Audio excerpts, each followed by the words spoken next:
All right, good morning, everybody. I apologize for the confusion this morning. Apparently, we double booked a meeting room, and so we have had to move the in-person location of the meeting to CDOT headquarters in Durango. And so we want to give it time for those who showed up at the normal meeting room to drive over here. We do have somebody standing over there if anybody, and have had since about a quarter till. So if anybody showed up, they will be directed to come over here. But we do thank you for all of those who are online. I do want to mention right at the very beginning that because now the address on the public notice is incorrect, we cannot take action items, and this meeting is for informational purposes only. So the items requiring a vote, which were only for the approval of the minutes and the financial statements, need to be moved till the August meeting. With that, I will turn it over to our chair to start the meeting. Hello, everybody. We will call to order at 9:16 for discussion only.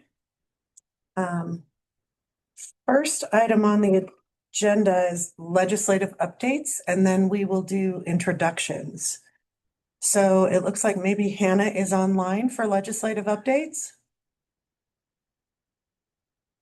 Hi, yes, this is Hannah from CDOT headquarters, OPGR, and I can go ahead and get started with a bit of a legislative update.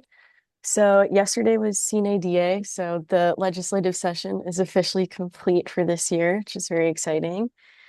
So I'll just get into a bit overview of the bills that had passed this session. So House Bill 26-1237, the Transportation Safety Modification Bill that CDOT was running, passed and has been signed by the governor. And then House Bill 26-1076, the Transportation Statutory Cleanup Bill, has passed and has been sent to the governor's desk. There were a few later in session amendments that were introduced, including allowing NAPME to manage its own assets, which just aligns this enterprise with the other CDOT enterprises like Bridge and Tunnel and CTIO. Senate Bill 26-150, the modernized RTD bill, and Senate Bill 26-172, the Front Range Passenger Rail District bill, were both heavily supported by the governor's office. CDOT did not end up testifying on either of these, but they did both pass the legislature as well. Then Senate Bill 26-152, the speed camera bill, passed yesterday and is headed to the governor's desk. House Bill 26-1286, the autonomous trucking bill, passed. The bill sponsors did not incorporate the compromise driven by the governor's office. So this bill's headed back to the governor's office where they'll further evaluate that legislation. And then finally, the long bill. So the long bill and the orbitals were all signed by the governor, including the provisions that impact MMOF funding. So the 3-year, $10.5 million general fund cut to MMOF has been signed by the governor's office, meaning that is finalized. And then I will pass this off to Emily, who can go more in depth into 1430. Thanks, Hannah. Yeah. Thanks, everyone, for having me. I wanted to just hop on as well to speak a little bit to 1430, which is a bigger piece of legislation that was introduced in the last week and a half of session. That is a bill that was introduced by Senator Lindstedt, Senator Amabile, Representative Sirota, and Representative Basenecker.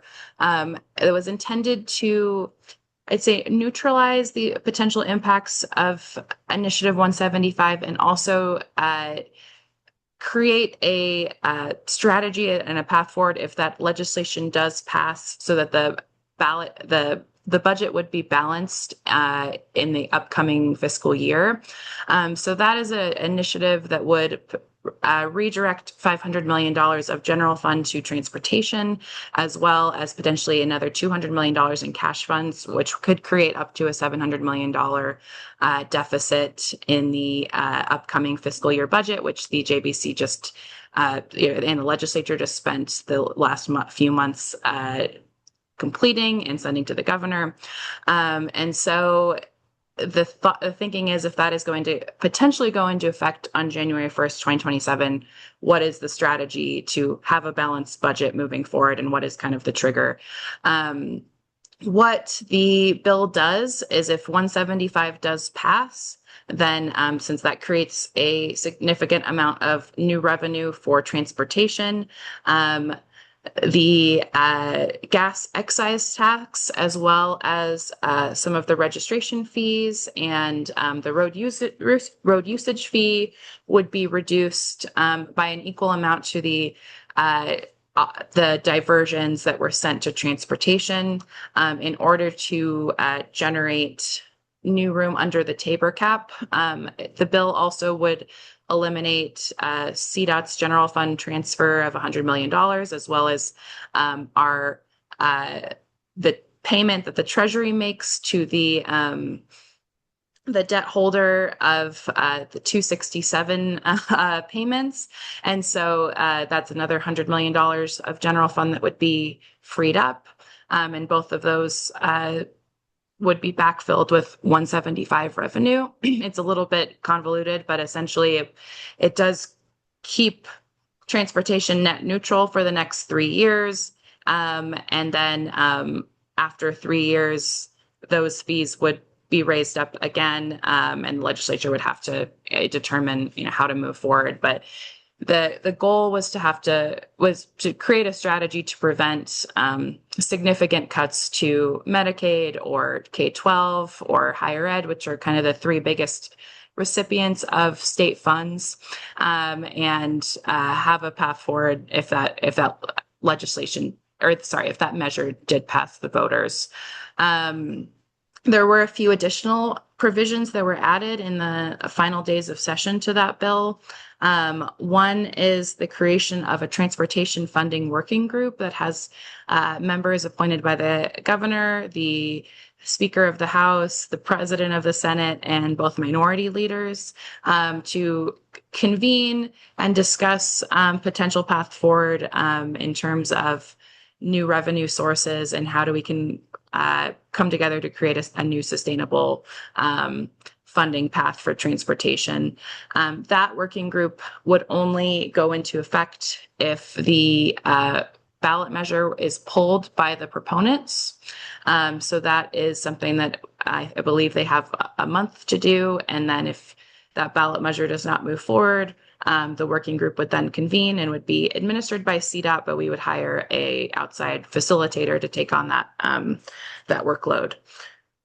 There was also another provision added to the bill, which creates a new road enterprise under CDOT. CDOT does not currently have a pavement enterprise. It's something we've been exploring for a while.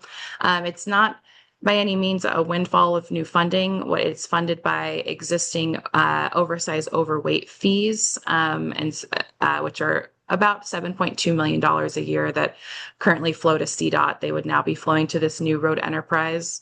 But the concept there is a show of good faith that we would be creating a new vehicle that could potentially receive new revenue sources in the future and grow over time to be a significant funding source for pavement and road repairs and maintenance. And so that is something that, right now maybe isn't, a significant win in terms of transportation funding, but it does create a very useful vehicle for the future. And so part of the discussions of the working group could potentially be identifying funding sources to put into the new enterprise in a way that does not push out general fund or cut or lead to cuts to other core services that the state government oversees. So it's a pretty lengthy bill. I'm happy to answer any questions about it. It did change a lot in the 11th hour. So please let me know how I can answer any questions on that. But really appreciate you having both Hannah and I on. Madam Chair.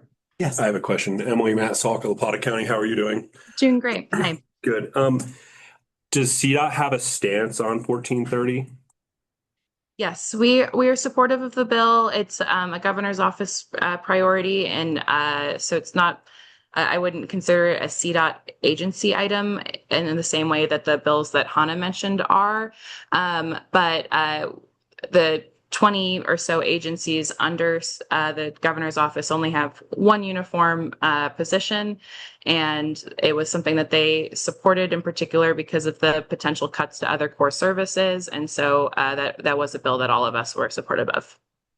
Emily, do you have like so I can report this back to the other commissioners for La Plata, but can you send me something, just kind of a dumbed down version that county commissioners can understand? Really what we're running into is CCAT is in the support position, CCI is against 1430, and La Plata County, we're in the monitor position. But any information that you can give that I can share with the other commissioners would be much appreciated on this.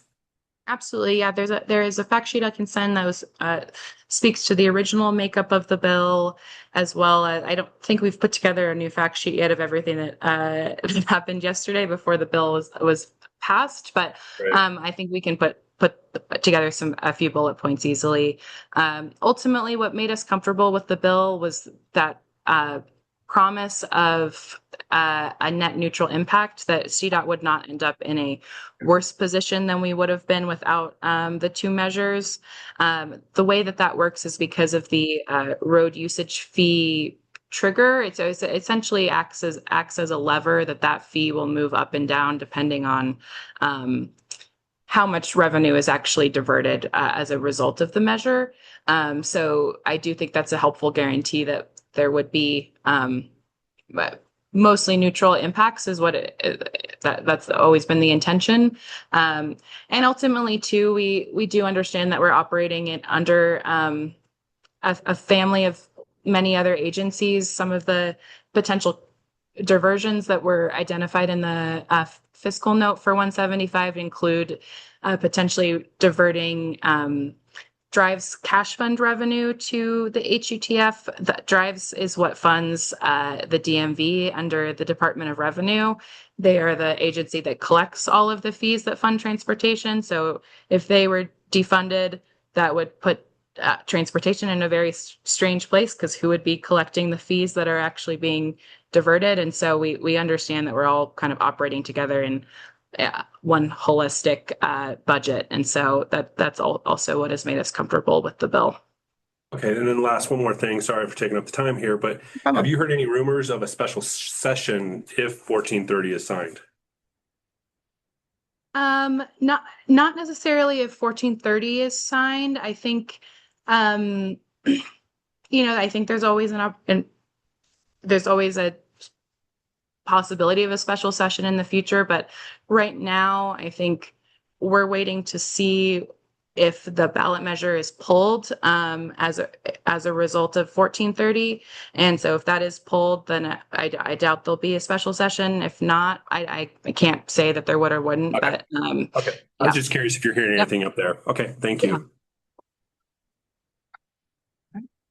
No other questions? Oh, it looks like Eric has his hand up online. Hi, Emily. Thank you. This is Commissioner Stasny of Dolores County, and I was just hoping I could get a copy of that updated fact sheet as well when you send that to Commissioner Salka. Absolutely. Yeah, I can send that on to everyone. Perfect. Thank you.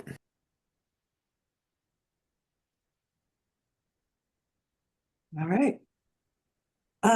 Next for legislative updates is Wyatt. Yeah, I just got one small thing. Good morning, everyone. Wyatt Barrow, Senator Michael Bennett's office. Last month, our office in collaboration with Senator Hickenlooper's office, we worked through all of our congressionally directed spending applications for fiscal year 2027. Every year, Transportation, Housing, and Urban Development Subcommittee on Appropriations is always tight. It's gotten tighter this year, which is always hard to try and figure out which projects are sent along to committee, because we always just have too many fantastic projects and not enough spots. But the one that we were able to submit for specifically Region 5 was the Cement Creek Bridge replacement project in the town of Silverton, San Juan County.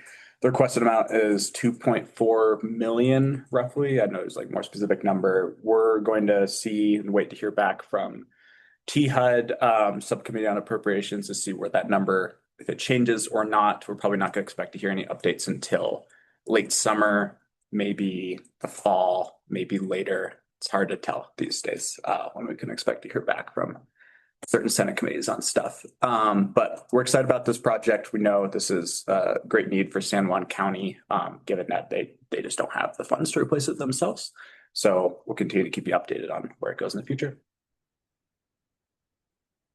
Thanks, Madam Chair. Yes. I have an update from Lisa Poole. Oh, perfect. She said, sorry, I'm unable to attend the Southwest TPR meeting. Can you be sure folks know to request a letter of support from our office via Senator Hickenlooper's website? The Safe Streets for All application deadline is quickly approaching. If someone fills out the form and then flags it for me, and I can mobilize a little quicker than our 2-week window. And then second, she said, do you know of any other entities besides the city of Durango who are applying for Safe Streets for All? You might not in this TPR meeting. I don't know in Southwest. I haven't heard. Usually people come to us for letters of support for their applications, and I've not received any from the Southwest TPR or requests for letters of support from CDOT. Okay, has the city requested one? No, I might not to my nudge knowledge. Sarah to request one. Similarly, our office would be more than happy to consider a letter of support as well. And a lot of times we do them with Hickenlooper's office. So let our office know. And I will email that link out to everybody. But it's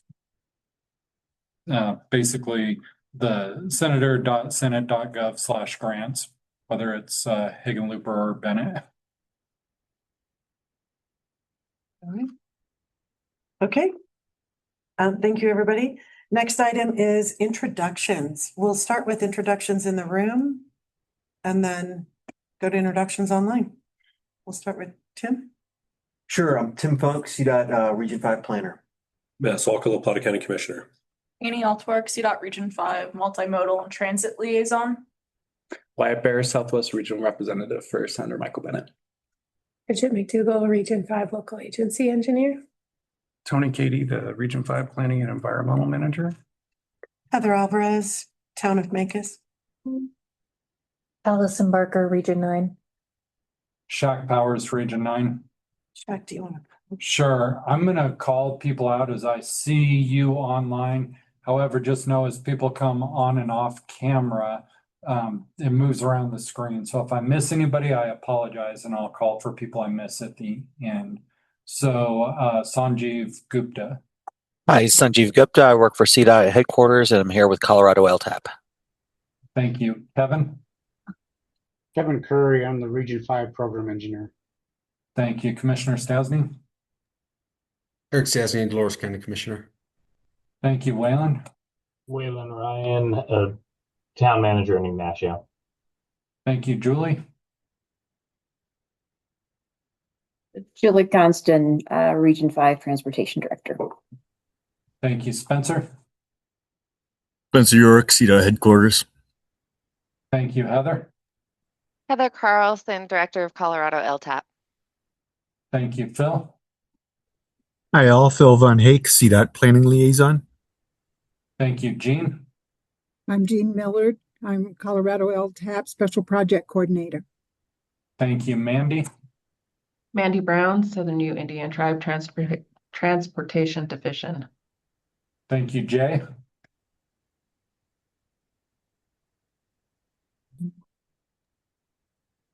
And Jay is with Roadrunner. Okay, folks, I'm here, Shaq. Sorry about that. I had somebody in my office. Go figure, right? Jay Rhodes, Roadrunner Transit Division Director. Thank you. Barbara McLaughlin. Good morning, Barbara McLaughlin, Transportation Commissioner. And Michael. Yeah, good morning. Michael Snow with CDOT's Active Transportation Group and also the MMOF Program Manager. Thank you. And I believe that's everybody online unless I missed somebody. All right, thank you. The next item has been moved to the August 13th meeting. So D is public comment. I don't know if anybody online. Has any public comments? Okay. Next item are reports, the stack update, and I will leave that to Shaq.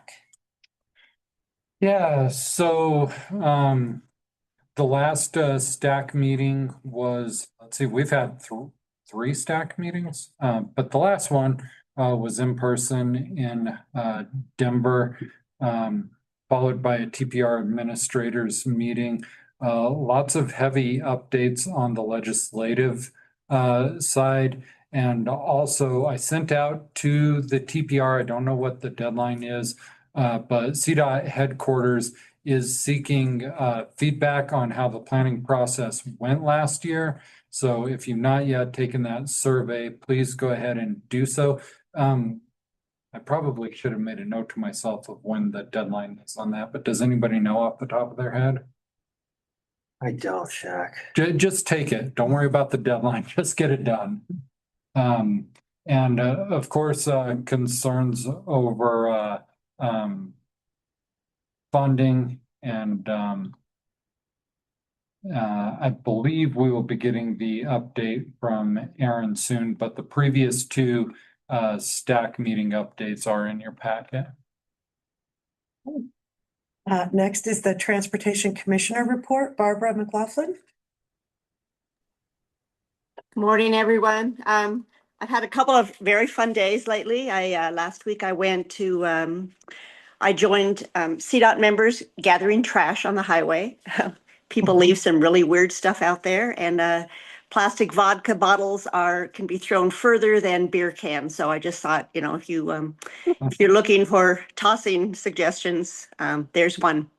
I also went to join people for Pagosa Springs, and we had a tour around what they're doing, and some really interesting explanations about why the project is taking so long, and a lot of it is just all the utilities that have to be, they were never mapped, so you can't just start digging because there goes your septic and hot water and everything. So, but they're going pretty quickly, and they're doing it within budget, and really nice people out there who are doing the best work they possibly can.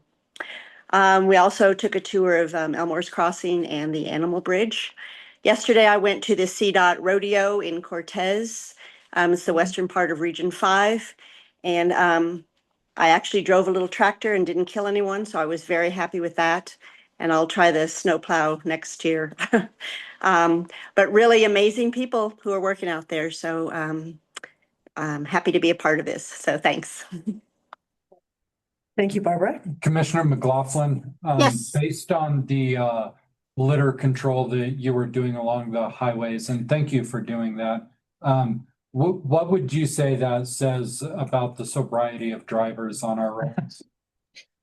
I think a lot of them will not be caught with alcohol bottles in the car, but they were probably drinking. So. All right, thank you so much. You're welcome. Next, we are on item number F, discussion items.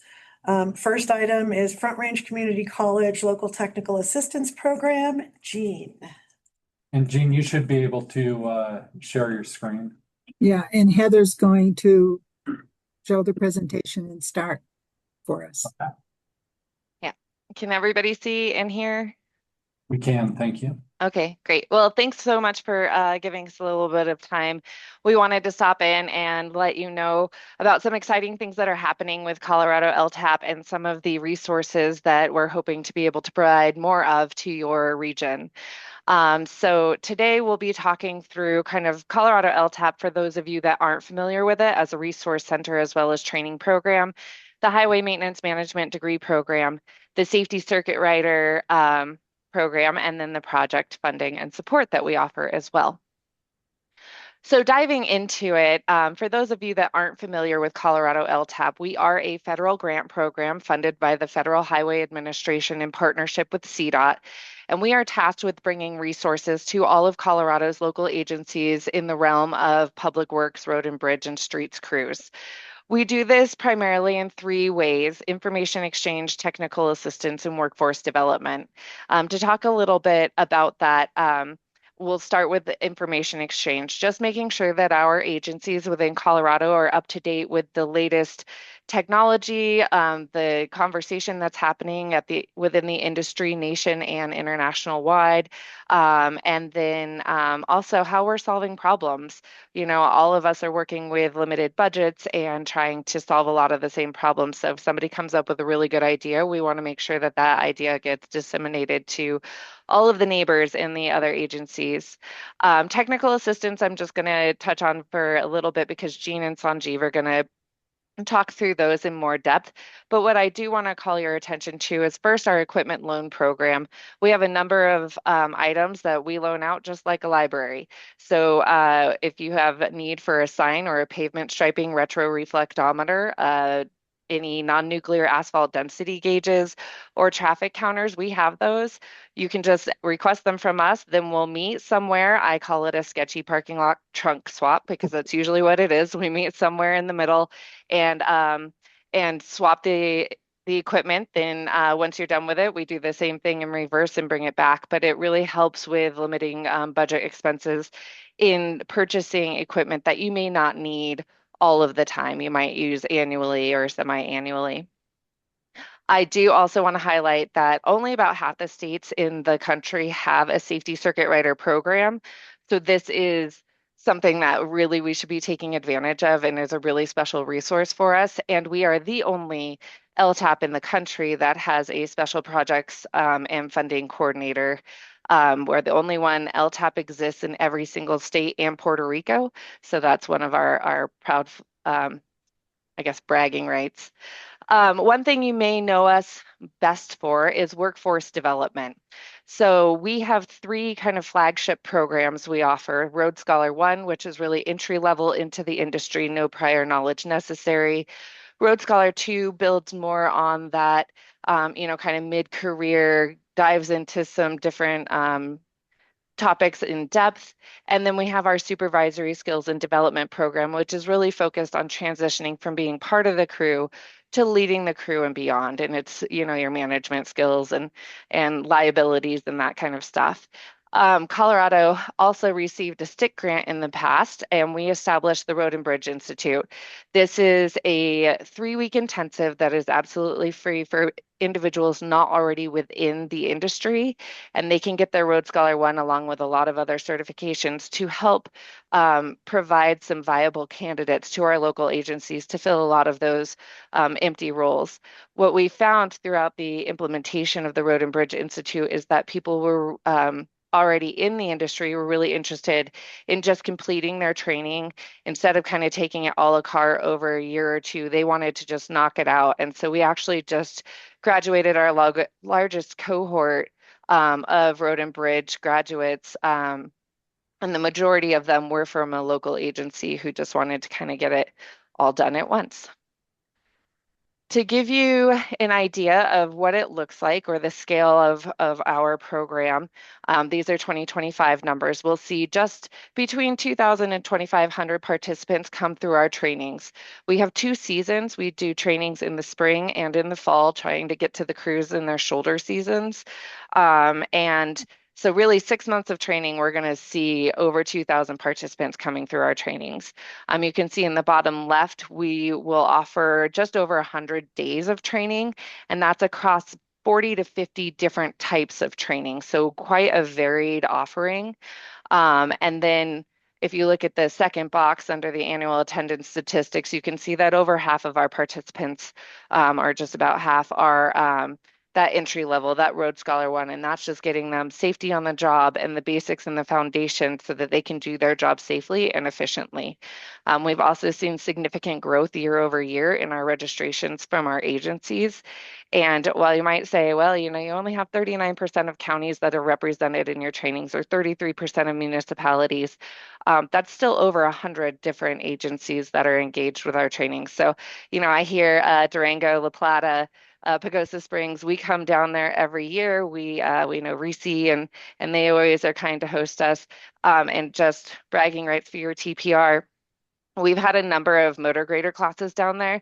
And the Wyoming Forest Service will actually drive down to attend it in Durango. They come almost every single year. So, you know, it's one of those, if you offer it, they will come. The need is definitely there.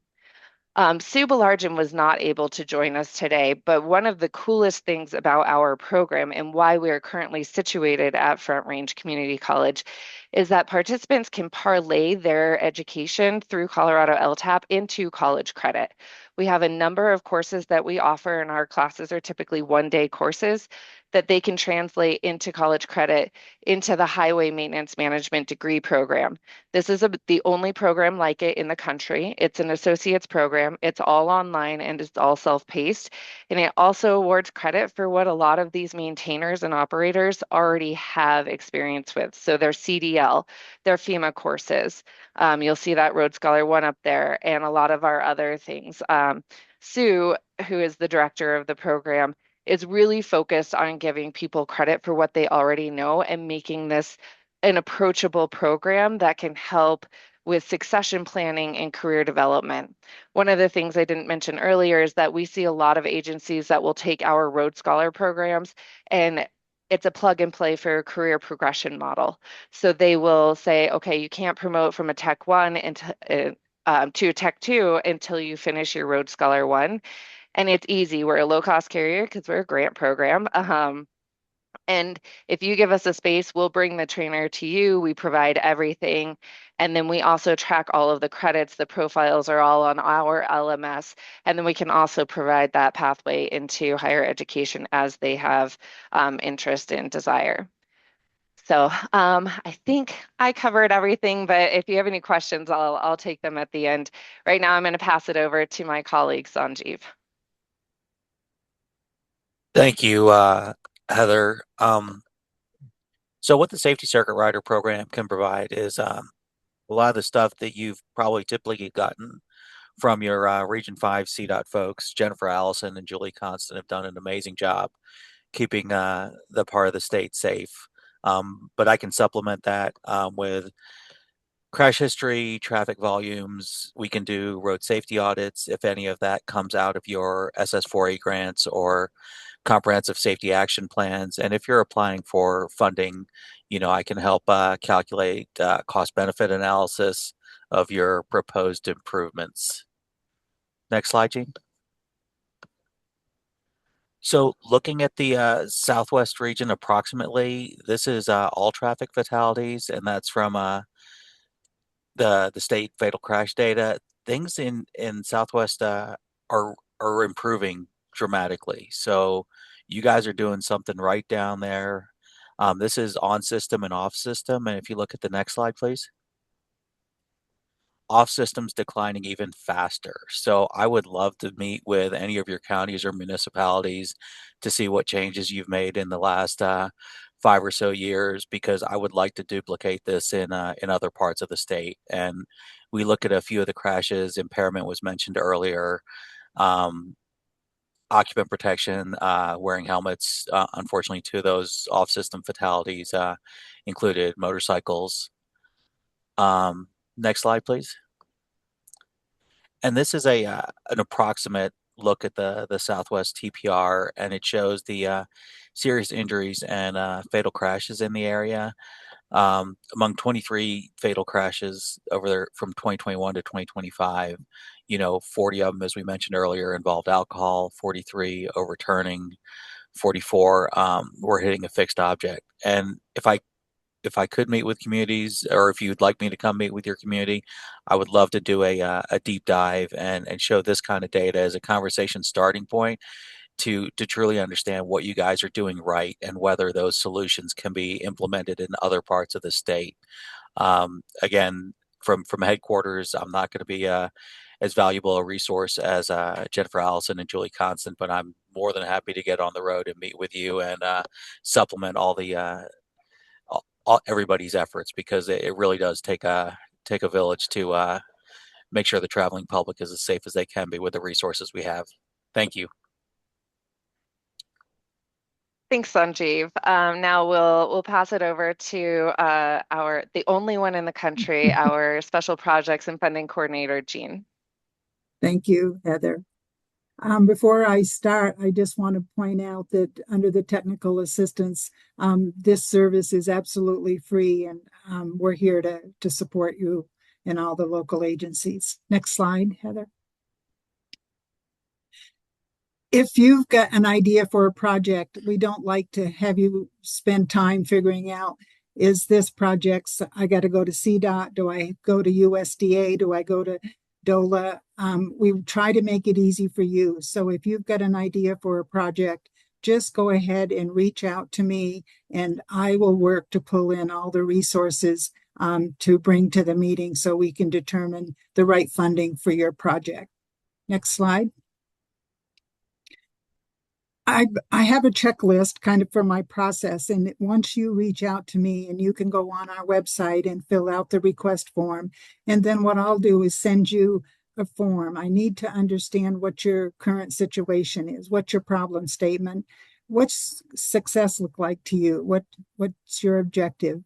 And then it's also important if you can give me some idea of how much money you're looking for, and I do have that on the form, because if you're a lot of these grants have high dollar minimums. And if you're only looking for maybe $80,000, I don't want to spend time on a grant that's got a $250,000 minimum. So it's real important for you to share with me how much money you're looking for. And then the only other question I ask on the problem statement form is, what's the consequence if you don't get the money? It's always important when you fill out the application, if you can kind of say what your consequence would be if it's a huge safety issue or whatever. I will then reach out to you who reached out to me to figure out how we're going to work together going forward. It's good for me to know how often you want to meet and who you want me to work with. And so we'll talk about a little more about the project. So when I go do my research, I'm looking at the right grants. And then I will pull all the subject matter experts in, whether it's the MPO liaison, the regional engineers. It's so important that we have CDOT included in these meetings. So I do due diligence to bring all of the right people into our first meeting. Next slide. I just have a few bonus tips here. I always say start now, because it's not an easy process, and some of these applications are quite intense. So it's good that you've got a lot of your pre-work done before you get ready to apply. And I think the most important thing is that your communication, that you have the whole community involved, that you're working with the city manager, that you're working with the school systems, that you're working with law enforcement. But you might go to someone and they'll say, oh, we're already applying for a grant. So it's just so important that the whole community is on the same page. And I think it's important too, if you treat this as a project management process, that you have, you've identified what your priority is, you've got timelines and checkpoints. And if you have someone on your staff that can manage this and do the work, it makes it go faster. I know a lot of times due to the resource constraints, that you don't have this resource, and so it's difficult. But if you do have somebody that can kind of act as the grant administrator, it's helpful. Next slide, Heather. And this is just a guideline. I don't want you to go by it, letter by letter, because depending on what grant you apply for, they've got their requirements and they'll share that with you. So this is just a guideline for you to put some things together that most of the applications do ask for. Next slide. And this slide is just the same thing. It's kind of just your shovel-ready level, the things to have done when you fill out your application. Next slide. And these are just some links. I always like to give you the link to the grants page for the CDOT. And then I also think it's important that everybody understands, Build America, Buy America. So I put that link in there as well. Next slide. Just to give you an example of some of the successes that we've had, the Cannon City called up and they said, I don't have the time for a complicated application. I just want something simple and I don't want very much money. What can you get from me? Because I'm just looking for some temporary signage for a couple of the elementary schools. And so I went and did some digging, and I found that Colorado Kids First had a 2-page application with no dollar minimum, and they were able to get their signage in less than 30 days. Next slide. And this Eagle County, it was the same type of thing. They said, we don't want very much money. We're just looking to purchase a couple or maybe one traffic monitor. And this got Heather to thinking, oh, I don't have one of these in my inventory that we loan out. So she went and did her research and found out the Armadillo traffic monitor was a good one. She purchased 2 of them. So they're in our inventory now. And Eagle County went ahead and borrowed it, and they used it and saved them for having to apply for a grant last year. Next slide.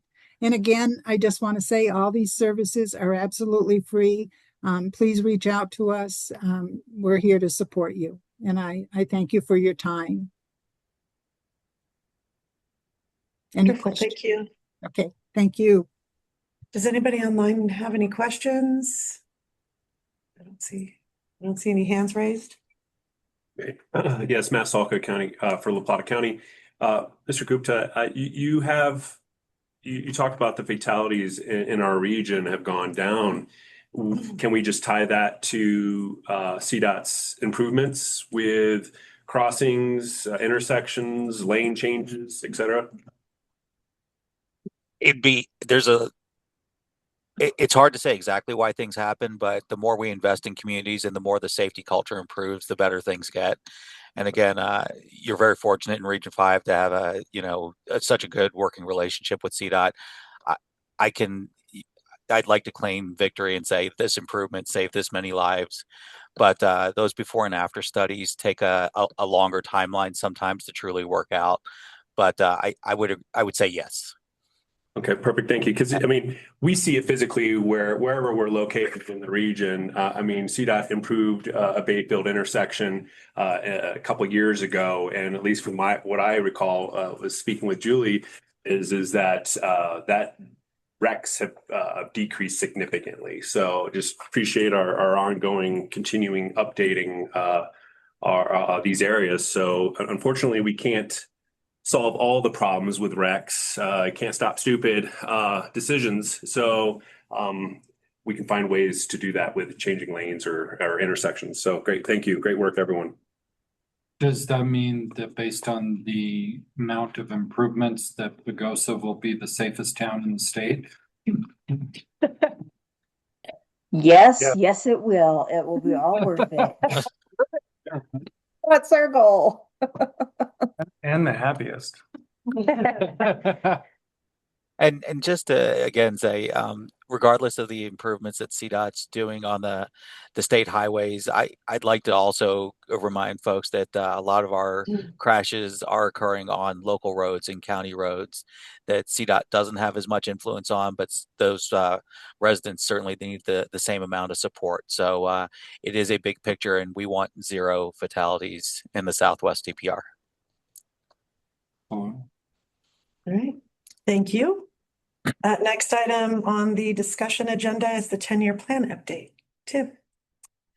Yeah, give me a second. Share my screen.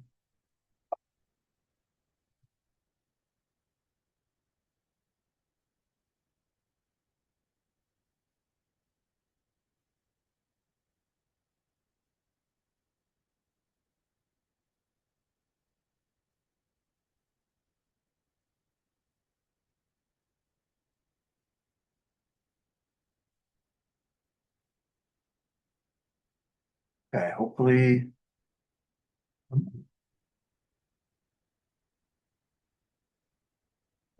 All right, wanted to update the group really quick on the status of the 10-year plan.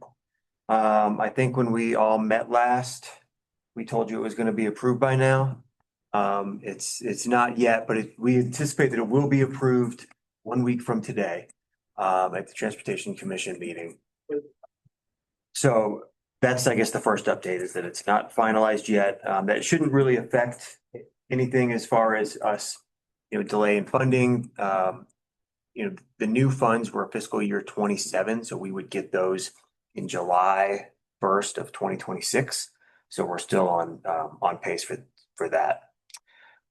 The big change in Region 5 that we wanted the TPR to know about is we needed to put more strategic dollars to the US 160 Elmore's East project. So just as a reminder, what this project is, there's a Elmore section which is 4 miles long. It's currently 2 lanes, and we're gonna take it from 4 lanes from Elmore's Corner to the over the Florida River Bridge to County Road 225. That intersection will be upgraded, and then the Florida River Bridge itself will be replaced and widened. A lot of that work will actually happen with Bridge and Tunnel Enterprise funds, so that's not what's taking more dollars. The intersection of 225 itself, we anticipate will be improved with a roundabout. And then from 225 to the east, about 3 miles of alternating passing lanes. And we're trying to get to the intersection of roughly County Road 223, which is the county road that heads to the gun range, the transfer station that comes in at a really sharp angle right now. And then also wildlife collisions would be addressed. We'd have wildlife fencing, underpass, some underpasses, et cetera. So nothing has changed with regards to the scope. And then just some project history. So this has been a priority corridor for Region 5 and the TPR since the early 2000s. We received a almost $60 million grant in February 2024. That's a federal infra grant. That original grant agreement was executed later that year in December. And this grant agreement requires obligation of the funds by 2027. So we need to basically get through this. This is going to be delivered through a design build process. So we have to find a contractor that will design it and build it and get it basically under contract by that time. We've been working with some independent cost estimators and owners rep consultant, and the project is about $30 million over budget, which is a problem because if we don't have it completely funded, we can't put it out in time.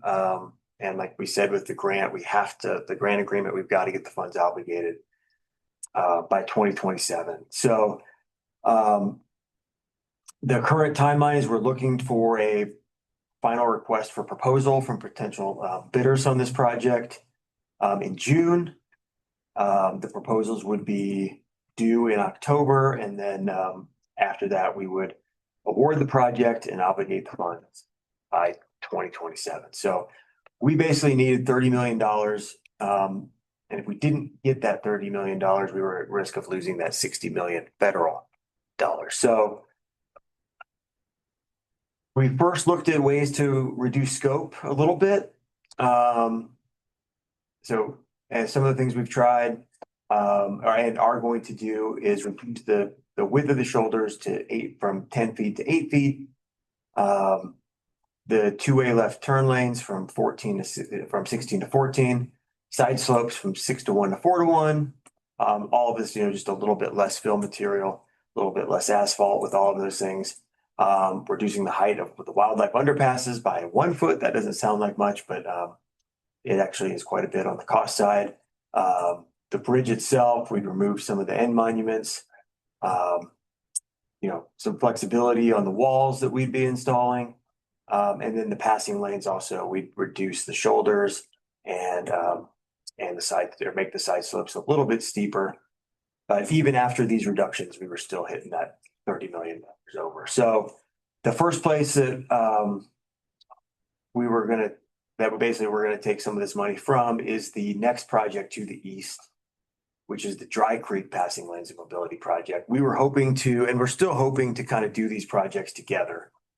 And it makes the most sense, we think, to work from west to east as the funding allows. So the current funding, or I guess I should say the previous funding that was proposed in the 10-year plan was $13.5 million of strategic funds for Dry Creek. That was never going to be enough money. The project cost overall is about 70 million. But we thought that 13.5 could be used as match for grant or kind of a starter with this design build process where we're hoping to get some cost savings from the contractor that we don't have from our base design and that we're getting from our independent cost estimators. So the new proposal would be to move all of the funds from this project to Elmore's East, but we are going to keep it in the 10-year plan with $0. So as project savings from other 10-year projects are available, we'll put it into Dry Creek. Also, you know, all of the potential savings from Elmore's once we have it fully funded. We typically, and Tony, you might need to help me with the language on this. We look for additional work, potential additional work items they can do within the budget that we give them.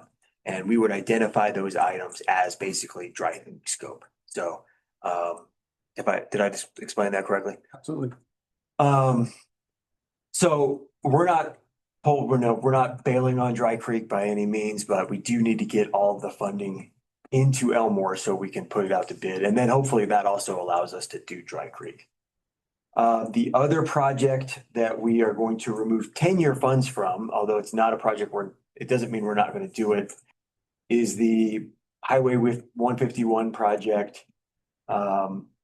This is about 8 miles of rural road surface treatment from 160 south to where we just finished the last project. There was about $9.5 million we had in strategic funds. We've since talked with our surface treatment asset managers, and we believe we can actually do this same project with the asset funds instead of the strategic funds. And this was kind of the one project in the Southwest TPR where we thought we could get other funds to do it. So that's why this one was selected. And this one was in the 10-year, the draft 10-year plan that was previously presented in the fiscal year 31 to 36. This was kind of the last project that was added. So it was going to be more of probably closer to 36 when we would get to it. And I think what we've heard from our asset managers, all of these things are somewhat in flux, but it's several years out. But, you know, I think we were looking at probably like 34, we would do it with asset funds. Again, don't hold us to that date, but we think we could do it within the same time frame with the asset funds. So, you know, the downside is that's one other project that we won't be able to fund with asset funds, you know, likely in Region 5 somewhere. And that's why we like to put some strategic dollars to these just purely surface treatment projects, is because we only get a limited amount of those. But this project it's not going to go away from Region 5's overall plan. So the schedule, the final plan was presented at STAC last week. And then we anticipate approval from the Transportation Commission 1 week from today. And then just for informational item, you know, wanted everybody to have the final version that we anticipate will be approved. All of the highlighted projects are in the Southwest TPR. So this is kind of just for your information, informational purposes. The only change, like I referenced, was Dry Creek goes down to 0. 151 is now not on this list because we're looking to do it with asset dollars instead of strategic dollars. And then we have increased Elmore's. So we're now looking at almost 30 million in proposed 27 to 30 funds for Elmore's. And we think that will close the gap. So any questions on that? Madam Chair. Yes. Mass La Plata. I spoke to CDOT just briefly about this Dry Creek project, and what we're getting pinged on is a property that is nearby this project that I believe in. Right now, the reason why I can talk about it, there hasn't been a permit submitted yet, but this would be, I guess what I'm hearing is that this project will require about 300,000 cubic yards of fill. And so with that, this property is near this project. What's happening with our land use code is that this could trigger that large of a fill. And what they're trying to propose is a borrow pit. And so they would remove the material and then replace it later, but would trigger a major land use permit. And that is a major concern for myself, for this person that's interested in using this property that's next to the project.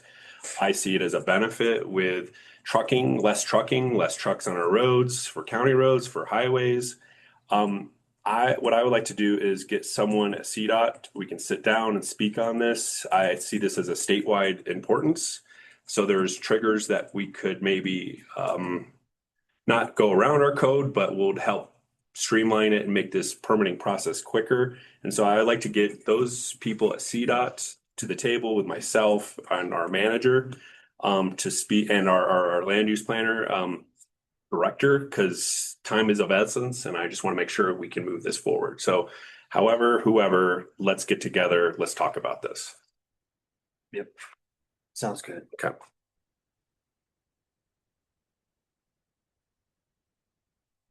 Pat, if you don't hear from us, let's say in the next couple of weeks on this, just ping me and we'll set up a meeting. Okay, great. Thank you.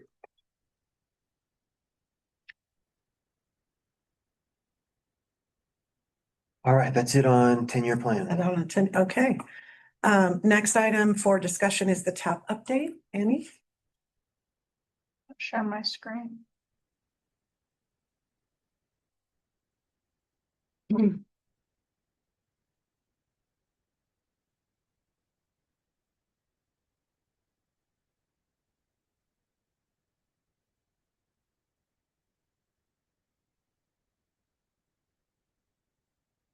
All right. Hi, all. My name is Annie Altorg. I'm the multimodal and transit liaison with CDOT Region 5. Today, I'll be presenting some grant updates just for your all's awareness.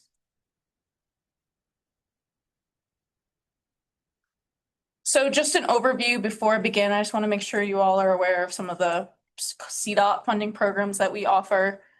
Safe Routes to School, we'll anticipate this call this fall. A new program yet to be released is the Safe Routes Activating Communities program. I don't have the final details of this program, but what we can expect from it is a little bit of a mix of some funding associated as well as technical assistance. So it'll be a small amount of funding targeting communities that aren't as familiar with funding or CDOT grants. And so it'll be a good way to develop some master plans, do some planning efforts to prepare for those bigger grant calls that will come in the future. The TAP program, which I covered in the last Southwest TPR meeting, just have a couple updates about that for you today.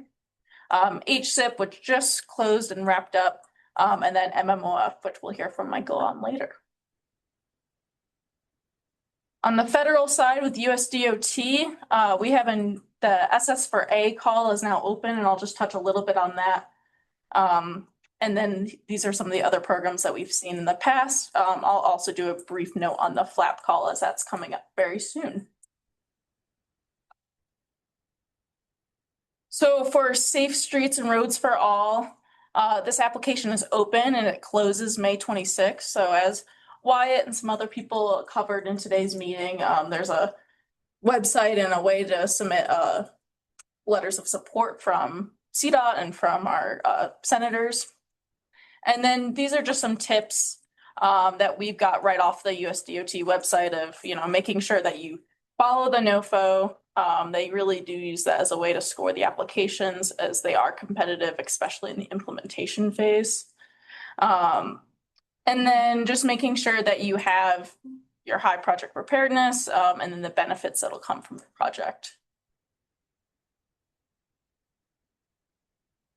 And then the FLAP program, this is a call that the project should be improving transportation facilities that are adjacent to or located within federal lands. So this call will be open June 1st and close August 31st. Wanted you to all be aware of some non-mandatory informational webinars that will be coming in early June. The one is for applicants and one's for federal land management agencies. And then emailing Andrew Valdez is your best bet for being invited for those meetings. And then listed below, I just have some application components to just start thinking about if this is right for your community. So thinking about the timing, especially as it comes for the Safe Routes to School and TAP applications, one thing I want you to be aware of is that this surface transportation bill will expire September 30th, 2026. And this is typical, but we haven't seen a draft yet for what this new bill will look like starting October 1. And so it makes it hard to estimate the funding that will come from the TAP and the Safe Routes to School program. And so because of that, CDOT has decided to hold these calls in the fall of 2026 to better estimate the funding that will be available.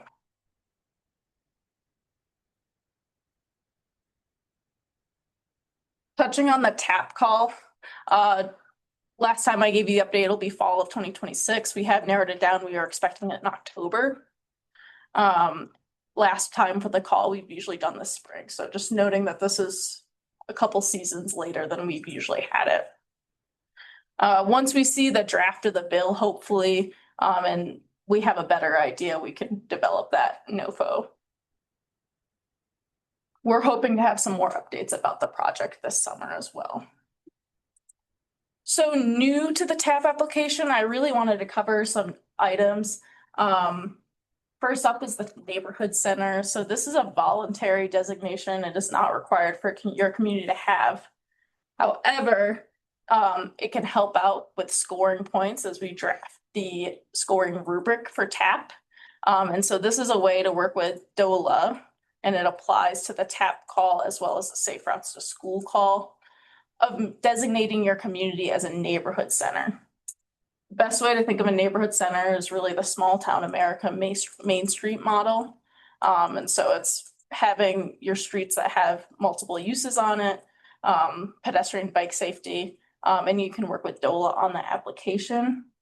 If this is an interest to your community and you want to have extra points in your TAP call, I recommend working with DOLA sooner before the TAP call comes out. That way you're just ready to have that on your scoring rubric.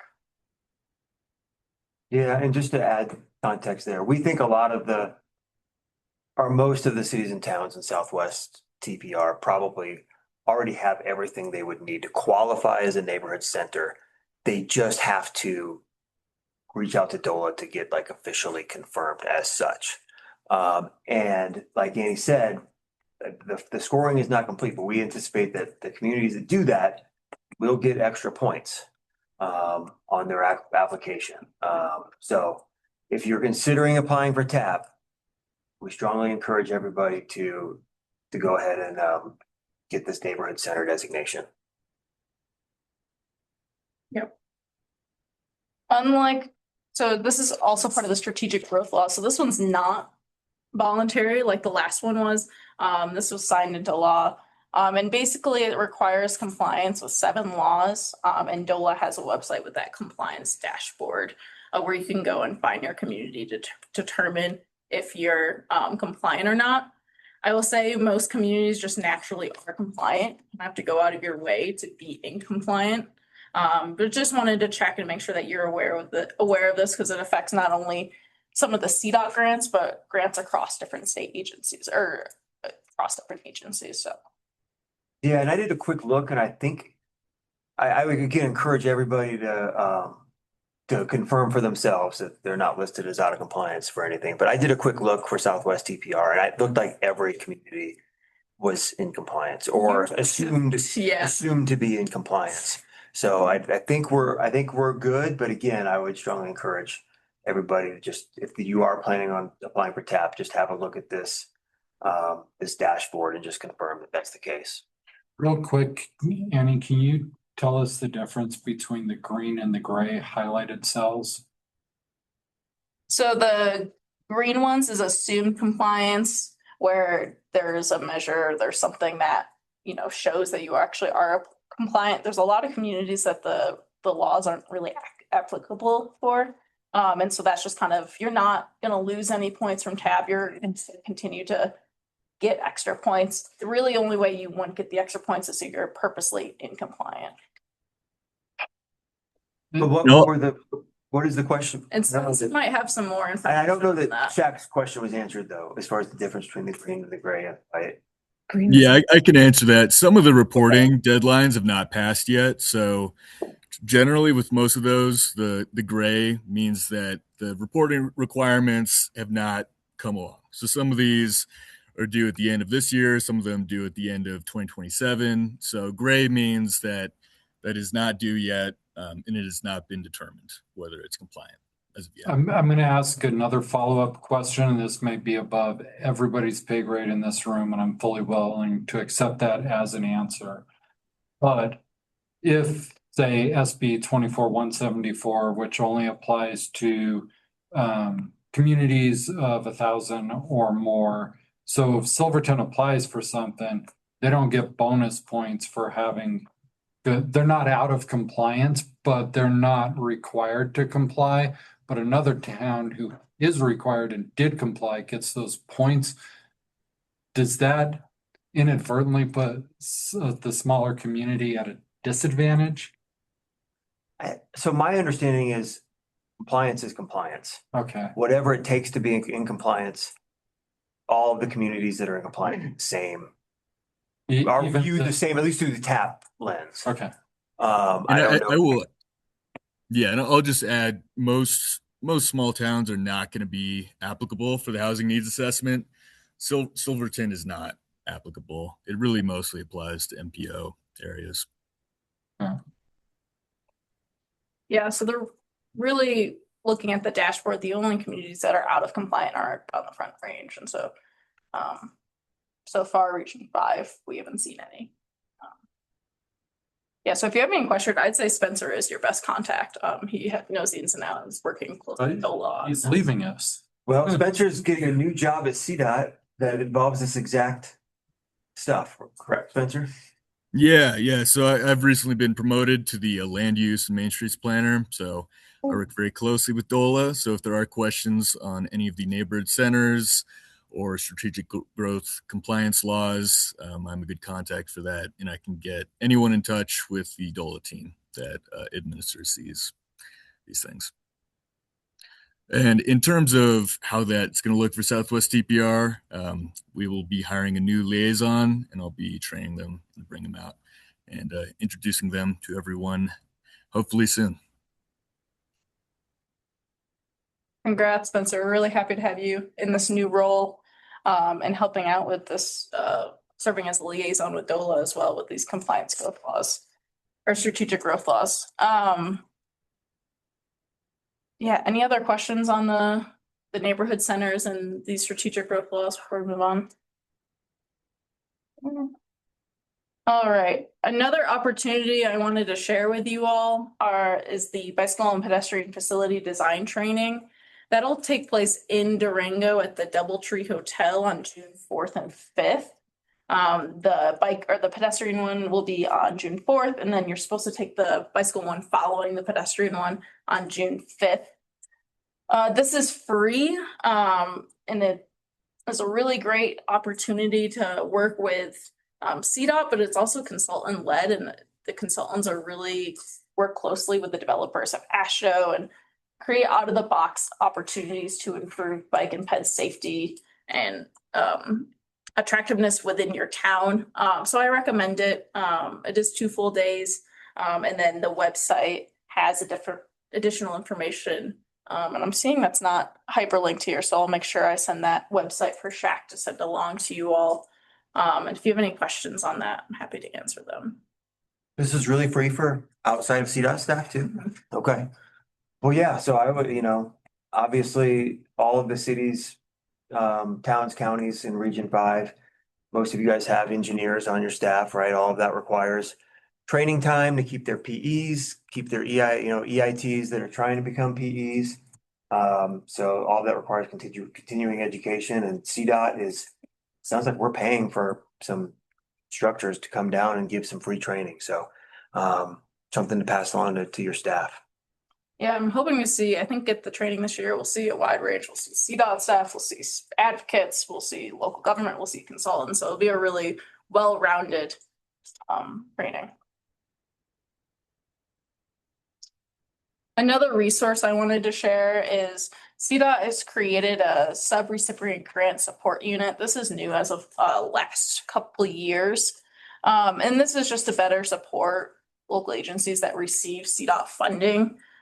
So if you're ever in need of additional assistance, this is out of our headquarters unit, but please reach out using this hyperlink and you can schedule a meeting just to work through some of the processes and any support you may need.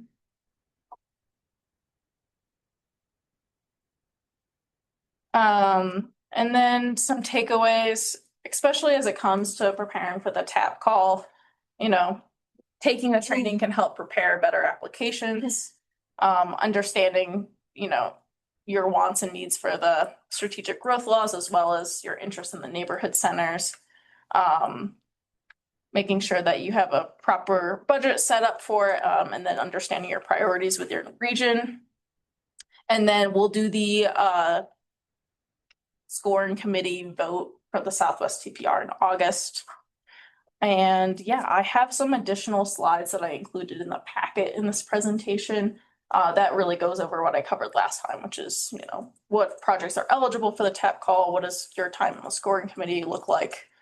So those are there as a resource.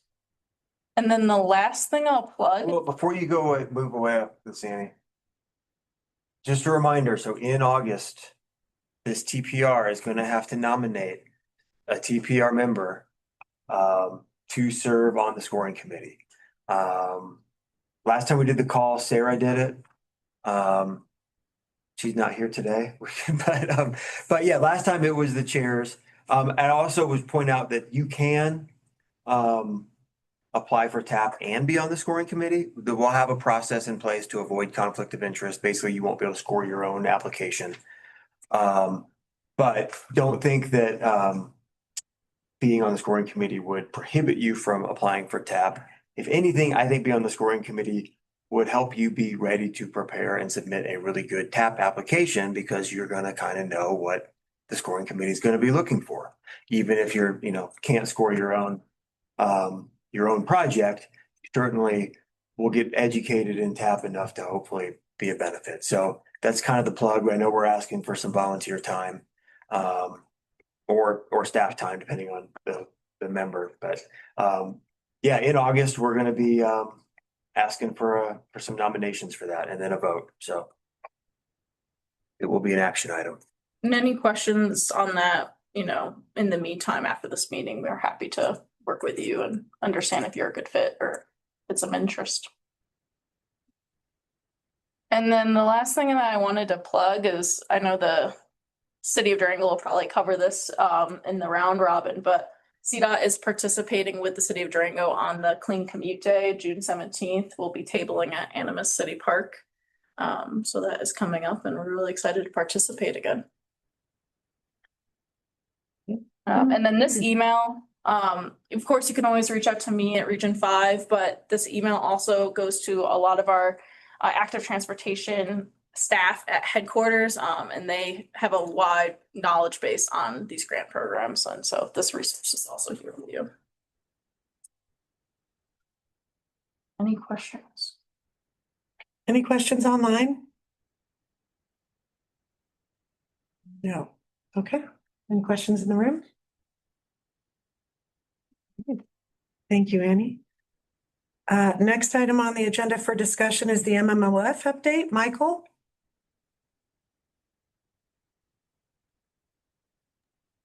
I'm here just clicking buttons here, folks. Hi, good morning. So I only found out that I was on the agenda late yesterday, so I don't really have anything formal to update anybody with. But I can kind of give you the overview of what we know and what you can expect in the coming weeks for ongoing and more detailed guidance about how we address the legislature's reduction in the program funding. And you probably heard some legislative update of things this morning already. that confirmed that our legislature did adopt a bill that eliminated the general fund transfer to the MMOF program for 3 years beginning in FY27. So FY27, 28, and 29. Each of those years, so we don't have exact numbers yet because I'm working to reconcile other things like interest earnings and any other unrealized revenue in the program before I send out solid numbers to you all. But it essentially equates to a little over 50% of a reduction to your FY27 previous FY27 allocation, and just about 50% then for 28 and 29. Obviously, because the TPR has already awarded those dollars to expectant local agency projects, that means that we need to be prepared and have a plan for what to do with those shortfalls. All I can tell you at this point is that counter to how we addressed it last year when the legislature actually took back revenues that were already in the program, and we will not be asking TPRs to sit down and go through the very tedious exercise of examining all your existing awards and deciding who wins and who loses. Instead, what we're going to recommend is that projects be left whole and their dollar amounts basically being backfilled with the FY30 and 31 allocations that remain not yet awarded to projects. So, without having a visual for this, if you can kind of just imagine 28 or 27, 28, and 29 being halved, but 30 and 31 staying as they were, we can approximately backfill all those 27 to 29 awards with all of FY30's funds and a portion, or maybe a little over half of 2031 allocations. And now it brings the next question, which is, what does that mean to the actual delivery time of projects? And I'll remind everyone that with last year's funding take back, we sought to limit the impact on projects that were already preparing, were either partly underway or had already done all the clearances, everything was ready to go, and they're ready to start work. We didn't want to impact those projects if we didn't have to. And we put in place what we call a cash management, which essentially allows projects that are ready can access the funds that are awarded to them in up to 2 years, future years of awards. So we continue to do that. And what that means is that projects, when they're ready, can proceed, even if their dollar amounts are in future years. They can access funds today and obligate them to their project and get the project underway. So it rewards those projects that are ready sooner. But on the tail end, it also means that projects that are ready to begin later in this cycle will be likely having to wait for perhaps another year or even 2 until we actually have those funds in FY30 and 31.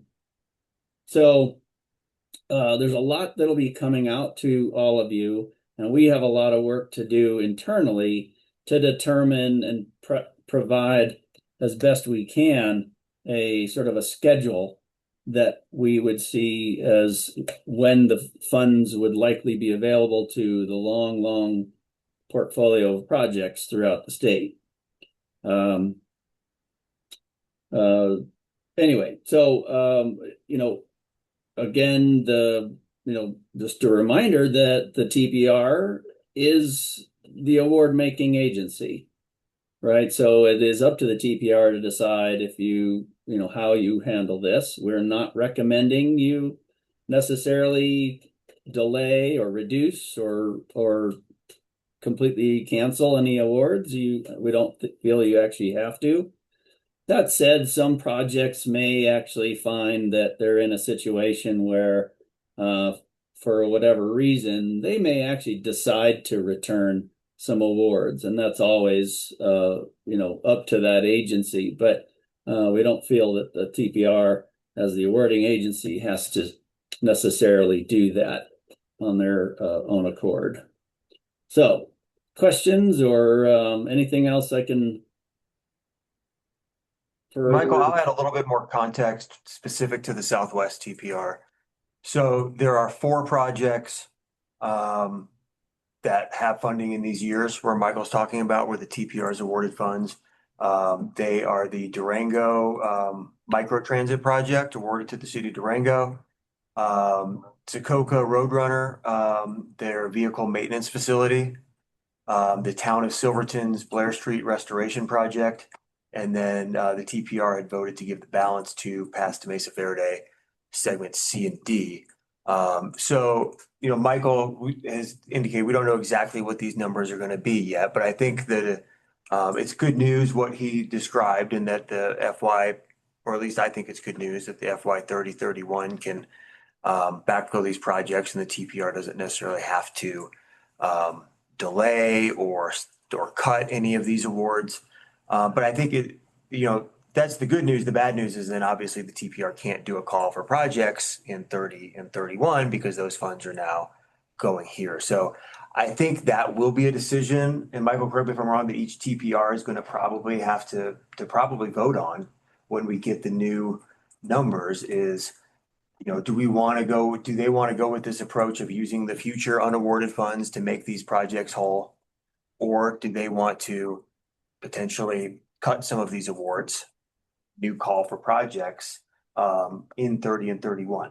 I don't really see any other options. Yeah, I mean, I don't think you necessarily need, like a motion and a second and an affirmative vote to do that.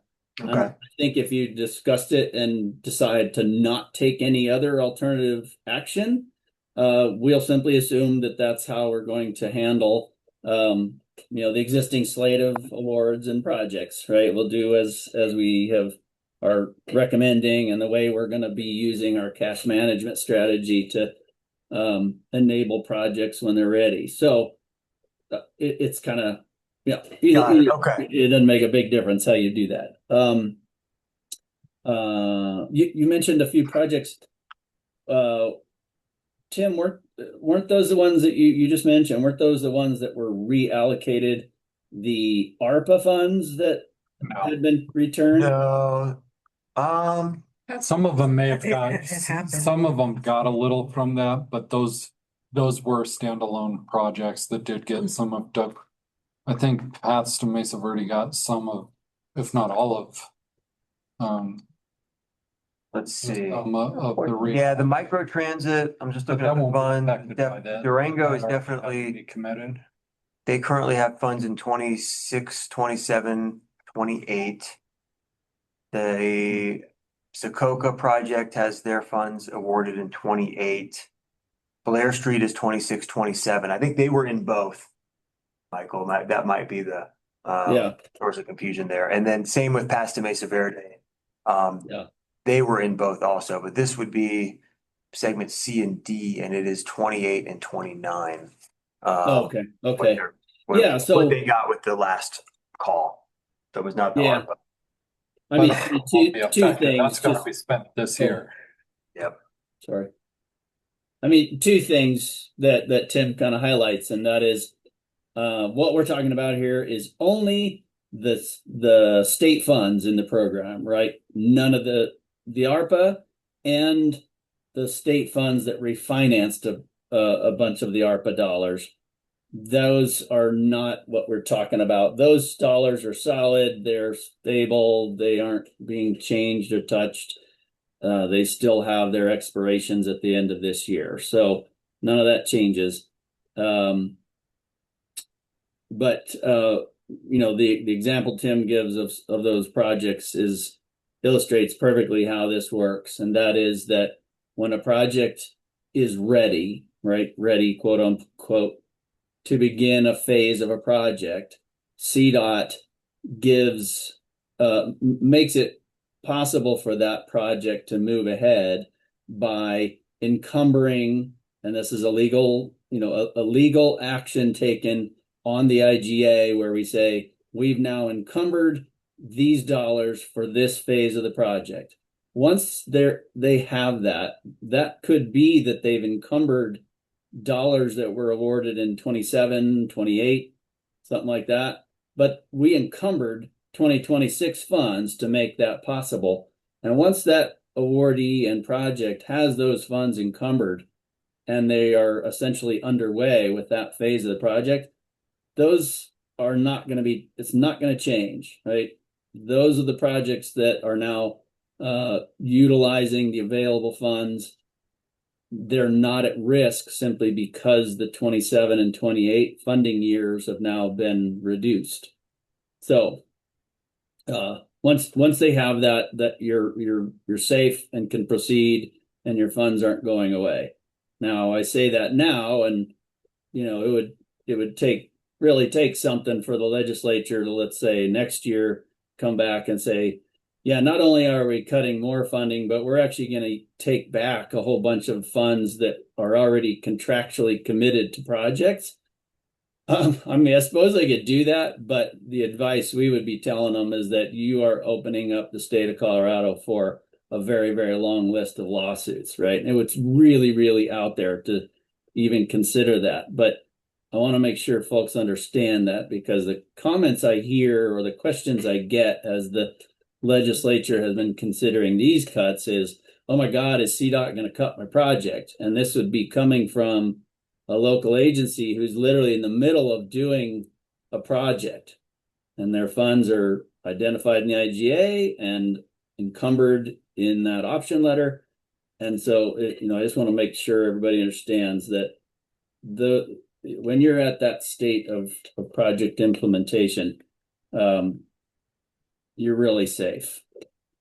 So, I do have one slight correction. You said it doesn't delay. That isn't fully true. If, past Mesa Verde, we were looking at with James this morning and Tammy, or maybe yesterday, their award letter originally had 27, 28, 29, and now that will be 30, 31. And the current policy that Michael has is we can pull that up to 2 fiscal years in advance. And so with those fiscal year changing, it is going to restrict them to 28, 29 is the first opportunity, and it's not promised, depending on what availability is in that money. So it could delay projects, but. Is that, so would we stick to that 2 years, Michael, with this new strategy you're talking about? Yes, but I think this may be one of the examples where we've also approved some FY29 award amounts to be encumbered and advanced already. We're simply because we have plenty of available funds in the program today. No projects are going to be waiting if they are ready.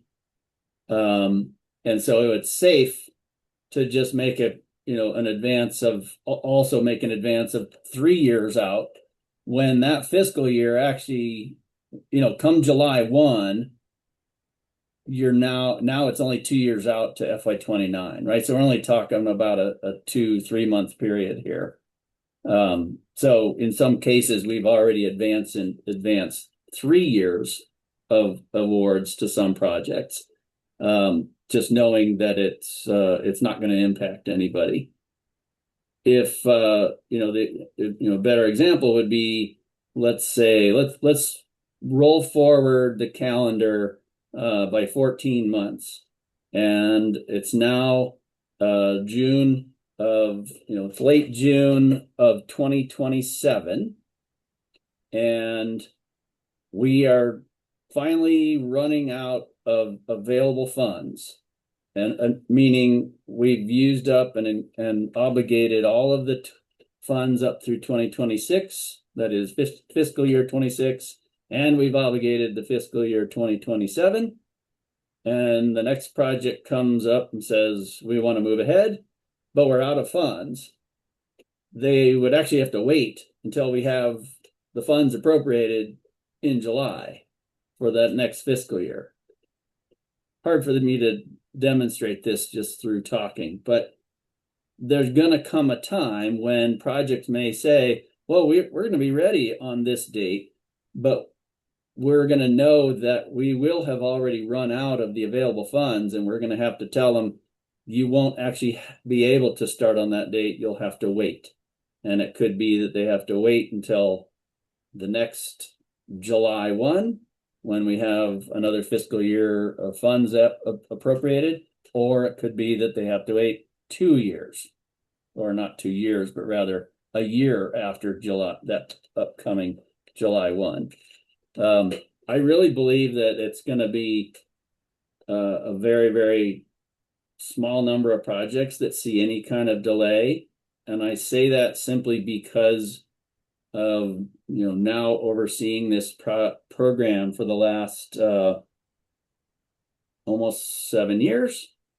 I can see the volume and the percentage of projects that are anywhere from 2 to 5 years later in implementation than what was originally proposed or estimated.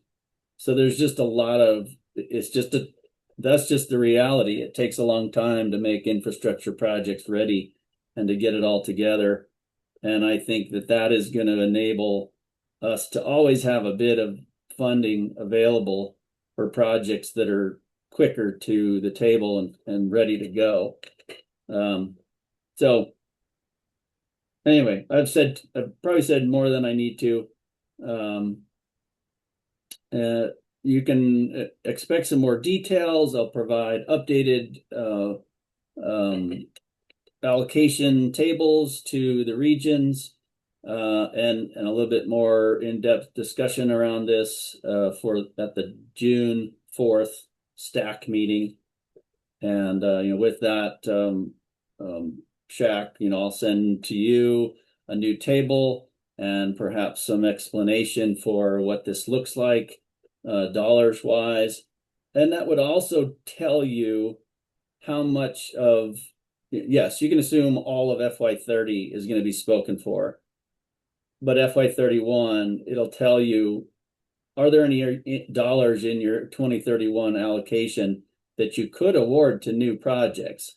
But of course, I wouldn't commit those for at least a couple more years. I wouldn't sit down and open up a call for projects until, let's say, 2029, let's say, when you can then award projects and tell them your funding would be available July 1 of 2030, which is the beginning of the fiscal year 31.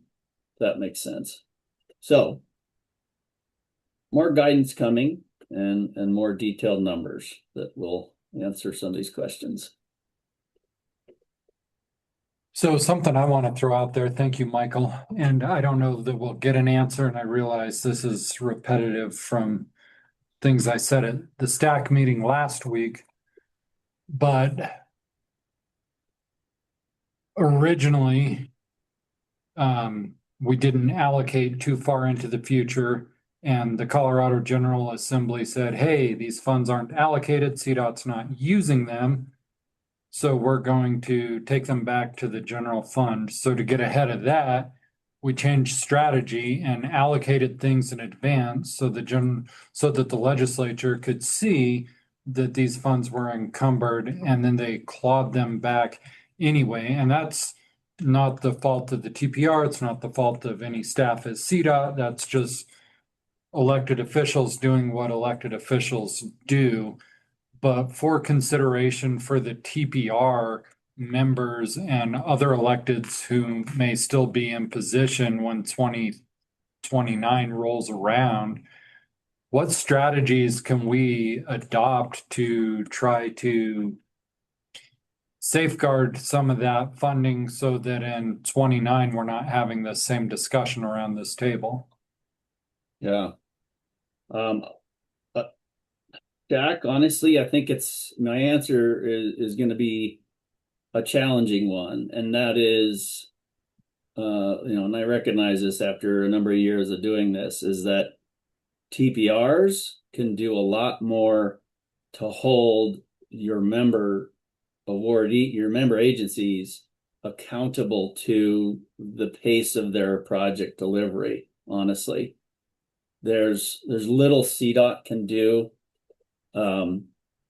to keep projects advancing. All we can do is offer the support that's needed, help agencies understand what tasks are ahead in order to be ready and get their projects underway. But we see a pretty much statewide how many projects are led by agencies that maybe have too many projects going, or they are suffering, staff turnover, like almost everybody is around the state and has been since COVID. For various reasons, projects don't really get the attention they need in order to get to the table and be ready to get implemented. So you end up with funds sitting in our account unused longer than they need to be. We can only assume that now that we're in a advanced awarding strategy, that we're telling local agencies, you have these funds awarded and they're 2 or 3 years away from now. That means they can start the work to be ready so that when the funds are actually that year's funds are appropriated by the legislature, we actually have more projects actually ready to start up, right? Like hit the button and get spending. Our legislature only sees what is spent. They don't actually know what is contractually committed or not. In fact, last year, when the legislature took 71 million, they actually had been looking at a much, much bigger balance of funds unspent, and we're ready to take back a lot more than 71 million. And it was only because I provided enough information to our government relations team to say, hold on a minute, there's a much, much larger chunk of this that may not be spent, but it is fully committed to projects. And there are shovels in the ground that will be the work will be expected to be reimbursed. And that is why they drew back to taking a much smaller number and a number that didn't impact any actual projects that were underway where the funds were already committed. On a regular basis, I think what's helpful, and some TPRs are getting to the point where they are doing this, they're asking the question at every meeting, what's the status of projects? And we can simply provide lists of the status, where are projects, how much have they spent, when do they expect to kick off? And you can have those conversations amongst member entities to say, okay, why are there problems here? Why are there delays? And just, work to support one another, but also keep each other accountable to calendar timelines that were committed when they applied. Thank you. I'll add that as a regular agenda item. And then I'd like to ask future Representative Salka, when he is in that position, what he will do for due diligence to make sure that he doesn't claw back contractually obligated funds.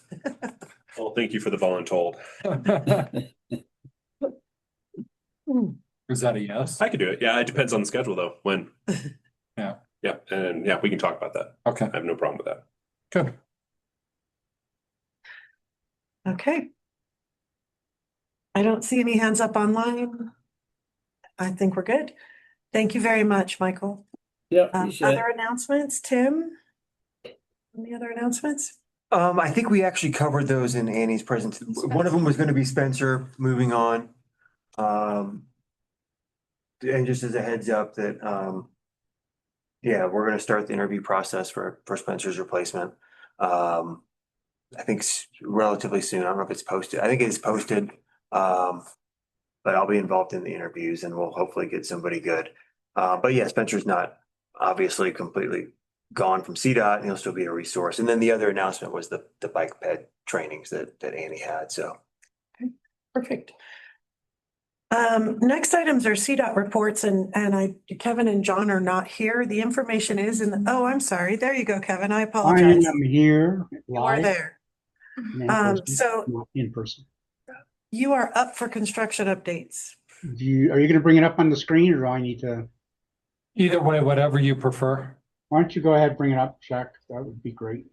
Okay. Sorry, I can can't pull be it up, there. Shaq, if that's easier. I've got it. Okay. Sorry, I can't be there. I'm nursing a reconstructed knee. Oh, interesting.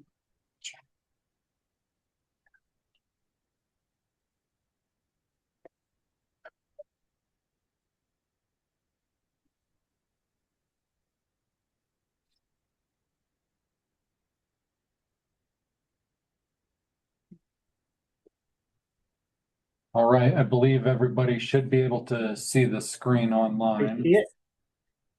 Yep. Okay, so current work that we have going on in the region. First of all, we have our, this is the second round of culvert repairs. This is based on federal redistribution funding that we got about a year and a half ago. This round includes some replacements, some liners and other types of work, including possibly new guardrail if we have too tight of a shoulder. You can see the list of those structures that are located within the Southwest TPR. And it's ongoing and it will continue into next year because we will have to have a winter shutdown for various reasons, including irrigation flows and weather. So next up is our 160 hybrid to Elmore surface treatment project. If you've been through the area, which I'm sure you all have, it looks kind of quiet right now. Right now, the night work that's going on is replacement of ADA ramps at the various intersections within the project limits. We expect to start doing paving work probably late June, early July, and that will ramp up the work. And there's also some bridge deck work that we'll be doing on the high bridge there. All of that will be done at night. And so that will continue through the summer till late fall. Next. Our Pagosa Reconstruct project continues. They have ramped back up. We just recently completed work at what we call the dog leg, which is the bend there by the old county courthouse. We had to reduce traffic down to one lane alternating. While we could do that, contractor was working a 24/7 schedule. He was able to reopen it to two-way traffic earlier than expected, which is all good news. They are continuing the pavement work east towards Lewis Street. The Lewis Street intersection is the epitome of unknowns in terms of utility work, and it will continue to keep the Lewis Street intersection closed till we can get all that work done. We thought we had a schedule, and then we kept finding new surprises. So it continues, but we will be done by the fall of 26. Next upcoming work. Traffic has a project of signals in Cortez. I believe the project was advertised and awarded, and they plan to get started next month. Next. Colorado 3 US from Bodo over to 8th Avenue there. That's a surface treatment job with some minor culvert repairs and some material removal from the area where we just recently did some rockfall mitigation work. We're going to clear out that rock and utilize it. Scheduled to go to ad in fall of 26. Just a little pinpoint, you know, US 3 used to be the access point into Durango, but I don't know if you know that Sawmill Road used to be the original access into Durango before we built Highway 3. So there's a lot of history there. Next. Our next round of chain stations on 491 and 160 and 550. Currently scheduled for advertisement in December for construction in 27. You can see the locations there. This is continuation of chain station improvements, lighting improvements, and various other work that we've done throughout the region to help truckers get ready to get overpasses in the wintertime. Next. Durango 550 to Rockwood, Durango to Rockwood. This was a project that we had scheduled to start sooner, then we pushed it out because of other work on the Elmore's project. We discovered that we were able to advance it back into the program earlier than we had anticipated. So we are going to advertise that in this fall and construction for 2027. Next. And then, of course, Tim was talking about this earlier, our 160 Elmore's corner, the 225 design build project. That is in the RFP has been announced stage. We have 3 qualified firms or combination firms, design build firms to put together their proposals. There is some one-on-ones meetings going on to clarify any questions and any other comments before we go to the final RFP. We expect that to continue through this summer with construction in 27. Next, or is that it? That's it. That's it. I'm open for questions. Any questions online? Anything in the room? All right. Thank you, Kevin.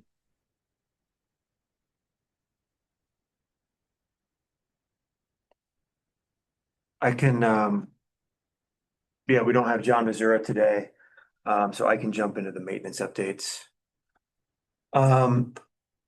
These are projects that that John has planned for fiscal year 27, so that starts July 1st of 2026. In Montezuma County on 491, we have about a half mile of pavement that we're looking to do. That's from about mile marker 29.5 to about mile marker 30. In La Plata County on 550, this would be in the Electra Lake area. This is, I think, in that same segment. No, I guess it's just a little bit north of that Durango to Rockwood section that Kevin was talking about. So we've got a small segment in there, about a half mile where we'd repave. A chip seal, our guys can usually cover a bigger stretch of highway with the chip seal than they can completely repaving it. So on 140, this is in La Plata County, South Hesperus. We've got about 5 miles that we're looking at a chip seal on. And then Highway 84 would also be a chip seal. This is in Archuleta County, southeast of Pagosa. Highway 151, so up there close to this is in the limits of the project we were talking about as far as resurfacing, but we can't resurface it until, like we said, until at least 2030 something. We've got some segments that need to go a little quicker than that, so our maintenance guys will do a little bit of repaving to keep that segment of the highway together until we come through with the bigger project. And then on Highway 41, this is the highway that heads out towards Aneth, Montezuma Creek, Utah, near the Four Corners. We've got 5 miles, the first 5 miles of that to do a chip seal on. And Highway 145, so this would be just north of Cortez. We would also be, we've got a chip seal planned. And I think that's it on the maintenance dates. Thank you. Local agency updates. Bridget? That is me. Trying to give you guys updates on the local agency projects that are administered through the region. So this is kind of a new presentation. Let me see if I can share my screen. No. And as you guys are all aware, these are administered by the local agencies, you all, and I'm just part of funding compliance and oversight, but we'll give you what I know and what I've been working on with the locals in this TPR. So Bayfield SUP improvements, this was awarded in 2020. It was constructed in 25, and we're still working through the finals documentation. I think we got the last cleanup paperwork and should be closing that project out here soon. The goal was by the fiscal year end and get that remaining money to Bayfield. Durango College Drive and 8th Ave is under construction now. They started last summer, midsummer, and they're on season 2. Really getting into the signals, and they're going to be milling and paving come in a month or so. So really taking off on that one, and will complete this fall. That was awarded in 27 with some supplemental awards here in 26.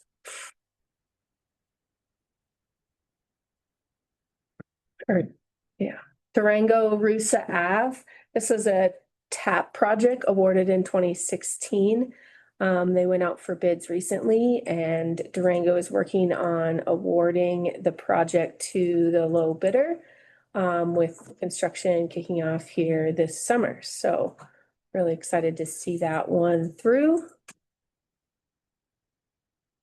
Montezuma County Paso Mesa Verde Segment A. This is a design project. We just completed the 90% review with comments back to OTEC and Farnsworth. They are progressing the right-of-way plans along with the design plans, and will be shelving at the end of the year when the project closes out. Durango Capital Improvements. This was a Senate Bill 267 project awarded in 22. We got 2 right-of-way authorization in the first quarter of this year, and so they are working on acquiring upwards of 70 different temporary or permanent easements along the North Corridor. And as that progresses, they're also finalizing the design.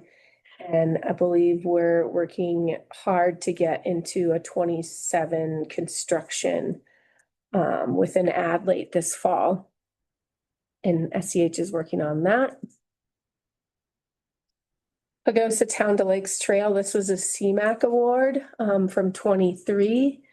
And it's a trail from the school in the lower part of Pagosa up to on top of the Harmon Hill. We are pending or waiting for 90% design review, and it's chugging along with Pagosa. Cortez Safe Routes to School. This was awarded in 2023. Bechtel is working on that for Cortez. They just got their environmental clearance and are now going to go towards getting some temporary easements acquired for driveways and progressing the design to 90%, targeting a construction in next year as well. US 160 and Bayfield Parkway Signal. This was an earmark project. A congressional earmark from 2024. SCH is working on that for Bayfield. We just completed the 30% design review, and they're continuing to work towards clearances to meet the obligation deadline of 27 for construction funds.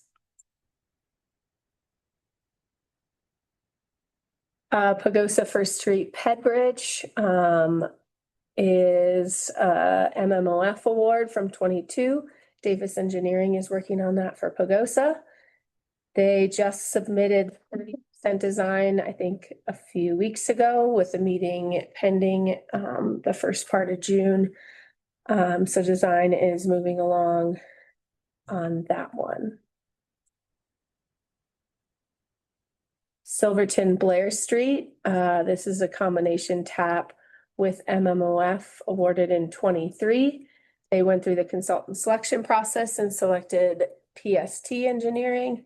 And we've had a design kickoff and things are moving. It sounded like they were going to be doing some public outreach here soon, and moving that design along. And that is all of my Southwest projects. Does anybody online have any questions for Bridget? Okay. I don't see anybody in the room. Thank you, Bridget. Yeah. All right. Last item on the agenda are round robin updates. Do any local agencies online have any updates?